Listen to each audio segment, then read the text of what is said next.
Good morning everyone. আগের সপ্তাহে ভিডিওটা দেওয়া হয়নি। আজকে মিনিট্যাবের আবার নতুন করে ভিডিও দিচ্ছি। তা আজকের ভিডিওতে আমরা দেখব যে কীভাবে এক্সেলে যেরকম আমরা কোনো পাই চার্ট তৈরি করি, তো মিনিট্যাবে কীভাবে পাই চার্ট তৈরি করা যায়। তো এটা একটা নর্মাল ডেটা আছে, একটা জায়গায় একটা সার্ভের লিটারেটের ডেটা। আমি এখানে লিটারেটের কিছু ডেটা নিয়েছি যে আপ টু 4, আপ টু 8, মাধ্যমিক, উচ্চ মাধ্যমিক, গ্র্যাজুয়েশন, পোস্ট গ্র্যাজুয়েশন। এবার সেখানে আমি এটা থেকে পাই চার্ট তৈরি করব যে কোনটা কত পার্সেন্ট আছে সেটা আমরা ছবির মাধ্যমে রিপ্রেজেন্ট করব। তো সেটার জন্য কি করব, প্রথমে গ্রাফে যাব। গ্রাফে গিয়ে এই যে পাই চার্ট আছে, পাই চার্টে ক্লিক করব। এখানে আমার চ্যাট কলামস ও ইউনিক ভ্যালু আছে, এগুলো আমি মুছে দিলাম, আগে আমার এগুলো ছিল দরকার নেই। আচ্ছা, ক্যাটাগরিক্যাল ভ্যালুতে আমি এখানে কি দেবো, যে যেই অনুযায়ী আমার ভাগ হবে, যে আপ টু 4, আপ টু 8, মাধ্যমিক, এইচএস। আমি এখানে লিটারেট C1 সিলেক্ট করলাম, আর সামারি টেবিল আমার কি অনুযায়ী ডেটা তৈরি হবে C2। পাই অপশানে গিয়ে আমার কোনো কিছু চেঞ্জ করার প্রয়োজন নেই। লেভেলসে গিয়ে আমি এখানে দিয়ে দেবো যে লিটারেসি রেট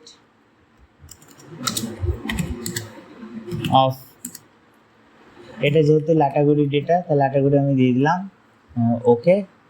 মাল্টিপল গ্রাফসে আমার এখানে কোনো কিছুর প্রয়োজন নেই। ডেটা অপশানেও আমার এখানে যেরকম আছে সেরকম থাকবে। এবার আমি যদি ওকে ক্লিক করি, আমার এখানে পাই চার্ট তৈরি হওয়া কমপ্লিট। এবার এই পাই চার্টকে আমি এবার কি করব, এই পাই চার্টকে একটু মডিফিকেশন করে নেবো নিজের মতো। এর উপর ডবল ক্লিক করলে এরকম একটা উইন্ডো খুলবে। তা এর উপর যদি আমি রাইট ক্লিক করি, দিয়ে লেফট ক্লিক করলে এখানে এডিট পাই অপশানে ক্লিক করা যাবে। সেখানে আমি বর্ডার্স অ্যান্ড ফিলে কাস্টমে যাব। কালার এখানে অটোমেটিক করা আছে, আমি এখানে ডার্ক ব্ল্যাক করে নিলাম। এখানে সাইজ যেরকম আছে সেরকমই থাক। আর এখানে আমার অপশান ভ্যালু যেরকম আছে সেরকম থাক, এক্সপ্লোর সব ঠিক আছে। এবার ওকে করে দিলাম। এখানে কালার, এই বর্ডারটা হয়ে গেল। এখানে আমি চাইছি যে এর একটা হোক, এর একটা কভার হোক। সেই কভারের জন্য কি করব, এখানে এই যে অপশান আছে যে অ্যাড রেক্ট্যাঙ্গেলের এখানে ক্লিক করে এখানে আমি রেক্ট্যাঙ্গেল করে নিলাম। এটাকে আমি বাড়িয়ে নিয়ে এরকম ছোট বড় করতে পারি। এটার আমি সেম রাইট ক্লিক করে এডিট লিজেন্ডে লোকেশান আছে, হেডার ফুটার আছে। আচ্ছা, হেডারে আমি এখানে বহুত অপশান আছে, আমি এখানে দিলাম আচ্ছা যেরকম আছে থাক, আমি এখানে বাড়িয়ে দিলাম, 9 করলাম, বোল্ড করলাম, ওকে করলাম। এবার এখানে যে এসছে, যে বক্সটা এসছে, সেটা আমি কালারটা চেঞ্জ করবো। এই যে এডিট ফিগার রিজিয়ন, এখানে কাস্টমে গিয়ে কালার ব্ল্যাক করলাম, সাইজ 2 করলাম, ওকে করলাম।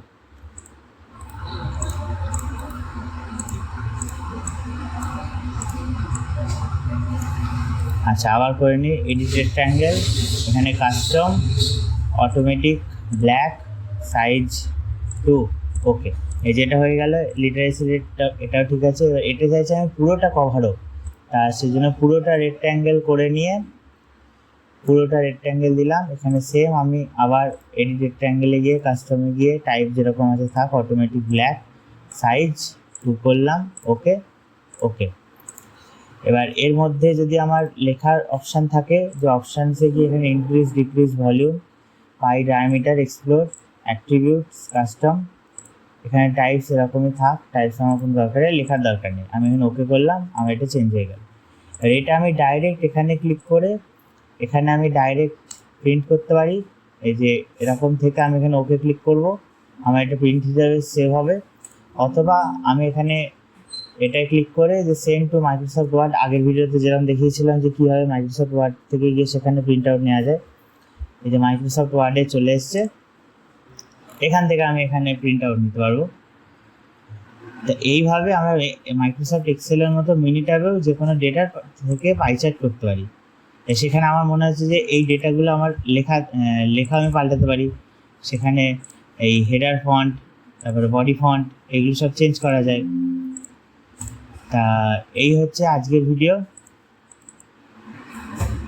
এই যে এটা ক্যাটাগরি আছে, ক্যাটাগরি চাইলে আমি এখানে যদি লিজেন্ড দিয়ে দিলাম, ওকে। আচ্ছা, এখানে আপ টু 4 লিজেন্ড আছে, এখানে আপ টু 8-এর জায়গায় আমি এটা বড় হাতে করে দিলাম,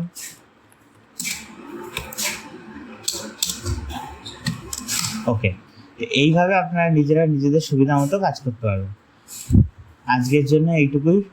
ভালো লাগলে ভিডিও লাইক, শেয়ার এবং সাবস্ক্রাইব করবেন। আবার দেখা হচ্ছে পরের বুধবার, এবং সাথে দেখা হচ্ছে আগের রবিবারে ভিডিও দেওয়া হয়নি, তা কিউজিআইএসের ভিডিও আমি আবার দেওয়া শুরু করব। ভালো লাগলে লাইক, শেয়ার এবং কমেন্ট করবেন। ধন্যবাদ।